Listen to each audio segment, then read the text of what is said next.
Hai semua, kembali lagi di Fisik Easy. Kali ini kita akan membahas tentang medan magnet.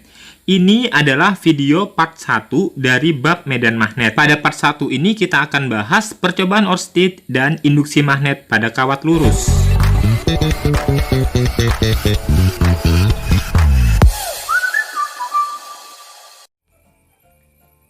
Lemari es. Lemari es ini pasti ada di hampir setiap rumah. Coba perhatikan pintu lemari es. Mengapa pintu lemari es dapat menutup dengan kuat dan rapat? Hal ini dikarenakan di sekeliling sisi pintu lemari es terdapat magnet. Sebuah magnet yang panjang diletakkan di dalam karet sepanjang pintu lemari es. Magnet yang terpasang di sepanjang pintu lemari es tentu saja menghasilkan medan magnet. Bagaimana medan magnet bisa dihasilkan dan bagaimana cara menghitung besar medan magnet? Sobat belajar dapat menemukan jawabannya di video ini. Medan magnet, dari asal katanya, medan itu sendiri artinya tempat atau daerah. Jadi, medan magnet dapat diartikan sebagai daerah di sekitar magnet yang masih mendapat pengaruh gaya magnet.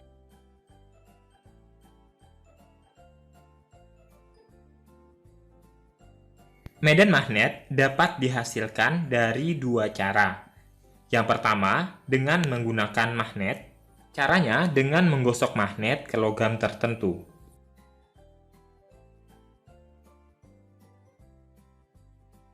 Yang kedua, yaitu dari arus listrik.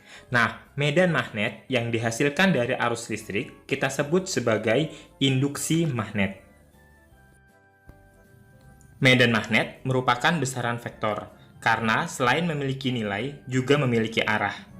Arah medan magnet digambarkan dengan garis-garis gaya magnet. Yang mana arah garis-garis gaya magnet ini yaitu keluar dari kutub utara dan masuk menuju kutub selatan magnet.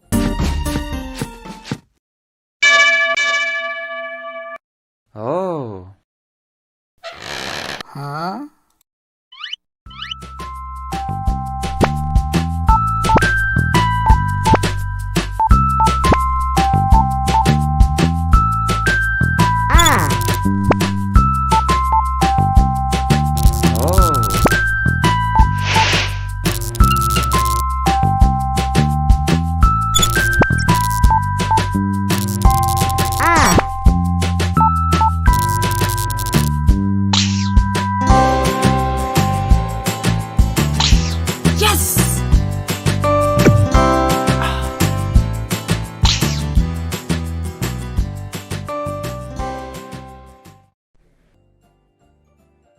Selanjutnya, percobaan Oersted. Percobaan Oersted dikemukakan oleh ilmuwan bernama Hans Christian Oersted, yang mana kesimpulan dari beliau adalah di sekitar penghantar berarus listrik terdapat medan magnet. Menurut Oersted, arah medan magnet dapat digambarkan dengan menggunakan aturan atau kaidah tangan kanan, di mana jempol menunjukkan arah arus listrik, sementara keempat jari yang digenggam menunjukkan arah medan magnet B. Sekarang kita masuk ke contoh soal. Di sini ada kawat lurus yang arah arusnya ke atas, kemudian di sisi kiri dan kanan ada titik S dan T. Sekarang kita arahkan jempol ke arah arus, yaitu ke arah atas ya. Kemudian keempat jari yang menggenggam, kita cek arahnya. Ternyata mutarnya ke arah kanan. Ya, ke arah kanan. Dari sini kita bisa ngecek kembali jempol itu menunjukkan arah arus listrik I, sementara keempat jari menunjukkan arah medan magnet B. Kita sesuaikan ke gambar sekarang, gambar panahnya itu. I-nya ke arah atas. Nah, di titik S dan T yang akan kita analisis. Di titik S berarti di sisi kiri, karena arah panahnya itu, arah medan magnetnya itu memutar ke arah T ya, dari S ke T, maka di titik T, kita lihat di samping kanan, itu arah medan magnetnya menjauhi kita. Sementara di titik S atau di sebelah kiri, arahnya mendekati kita. Dari sini dapat kita simpulkan bahwa di titik S, kita kasih lambang dot ya, atau titik itu artinya mendekati kita, sementara di titik T itu kita kasih lambang cross, silang, itu artinya menjauhi kita. Di sini saya kasih keterangan lagi.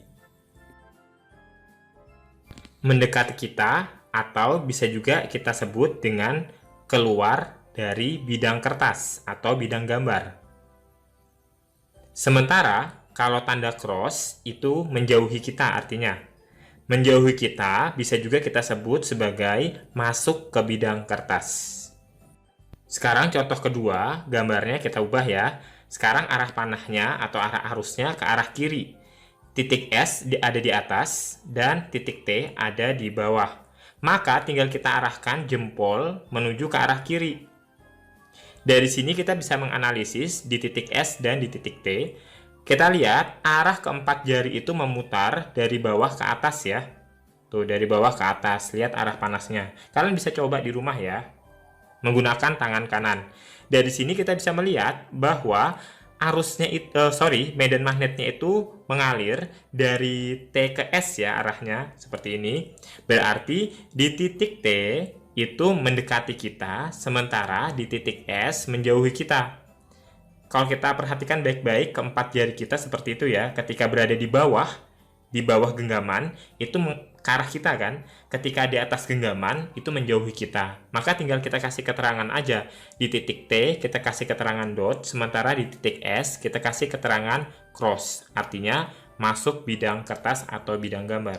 Oke, selanjutnya akan kita bahas induksi magnet. Seperti disampaikan di awal, induksi magnet adalah medan magnet yang dihasilkan dari arus listrik. Nantinya kita bahas induksi magnet pada kawat lurus, kawat melingkar, solenoida, dan toroida. Induksi magnet pada kawat lurus, panjang, tak terhingga. Nah, untuk kawat lurus panjang tak berhingga, kita ambil titik P yang ada di sebelah kanan. Jarak titik P ke kawat adalah A, sementara arah medan magnet B berlawanan arah jarum jam dan arah arusnya ke atas. Persamaan matematis yang bisa digunakan untuk mencari induksi magnet pada kawat lurus panjang tak berhingga adalah B sama dengan μ0 dikali I dibagi 2πA, di mana B adalah induksi magnet di titik P, sementara μ0 adalah permeabilitas ruang hampa, dan I arus listrik, serta A itu adalah jarak titik P ke kawat. Di sini induksi magnet satuannya Weber per meter persegi atau Tesla, sementara permeabilitas ruang hampa nilainya 4pi kali 10 pangkat min 7 Weber per ampere meter. Sementara arus listrik tahu kan satuannya ampere, sementara jarak satuannya meter. Untuk kawat lurus panjang berhingga berarti dia memiliki batas-batas ujungnya. Nah, di sini untuk kawat lurus panjang berhingga memiliki dua sudut yang berbeda, antara lain θ1 dan θ2. Sementara untuk mencari arus dan medan magnetnya sama seperti kawat lurus panjang tak berhingga. Di titik P berarti P itu memiliki jarak terhadap kawat yaitu A. Persamaan matematis yang bisa digunakan untuk mencari induksi magnet di titik P dirumuskan dengan B sama dengan μ0I per 4πA dikali dalam kurung cos θ1 ditambah cos θ2. Sekarang kita masuk ke contoh soal. Ini ada dua contoh soal ya yang kita bahas. Contoh soal yang pertama, ada sebuah kawat lurus panjang dialiri arus sebesar 6 ampere. Berarti I-nya sama dengan 6 ampere. Tentukan besar medan magnet yang berjarak 3 cm dari kawat tersebut. Berarti A-nya 3 cm dijadikan meter 3 kali 10 pangkat negatif 2. Sementara μ0 itu nilainya sudah diketahui 4pi kali 10 pangkat min 7 Weber per ampere meter. Dalam soal yang ditanyakan adalah besar medan magnet yang berjarak 3 cm dari kawat. B-nya ya ditanyakan. Sementara ini adalah kawat lurus panjang. Berarti kita anggap kawat lurus panjang tak berhingga. Sehingga rumus yang bisa kita gunakan adalah B sama dengan μ0I per 2πA. Jadi μ0-nya kita masukkan 4pi dikali 10 pangkat negatif 7. Kemudian arusnya 6 ampere dibagi 2pi dikali A-nya 3 kali 10 pangkat min 2. 2 kali 3, 6, berarti coret dengan 6 di atas, pi-nya juga dicoret. Hasilnya adalah 4 dikali 10 pangkat negatif 5 Weber per meter persegi. Sekarang kita masuk ke contoh soal yang kedua. Ada dua buah kawat A dan B berjarak 8 cm, kemudian arusnya sama 20 ampere dialirinya ya. Kemudian ada titik P yang berjarak 2 cm dari kawat A. Berarti jarak titik P terhadap kawat B 6 cm ya. Oke, IA sama dengan IB 20 ampere, kemudian AAP. Jadi jarak A terhadap P itu 2 kali 10 pangkat min 2 meter. Kita konversikan dulu.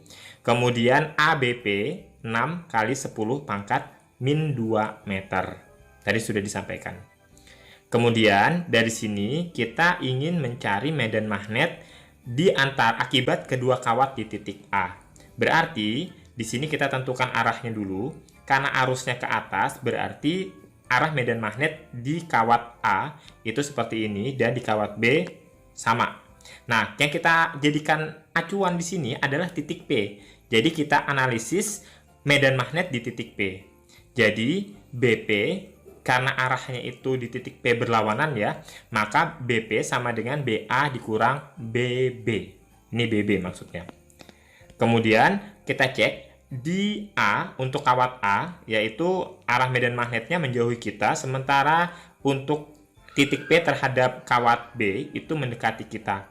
Berarti dikurang ya hasilnya. Kemudian mu 0I per 2pi, kita langsung aja di sini karena yang berbeda itu hanya jaraknya, arusnya sama, berarti mu 0I per 2pi-nya kita keluarkan dalam kurungnya 1 per AAP dikurang 1 per BP. Nah, masukkan angka-angkanya.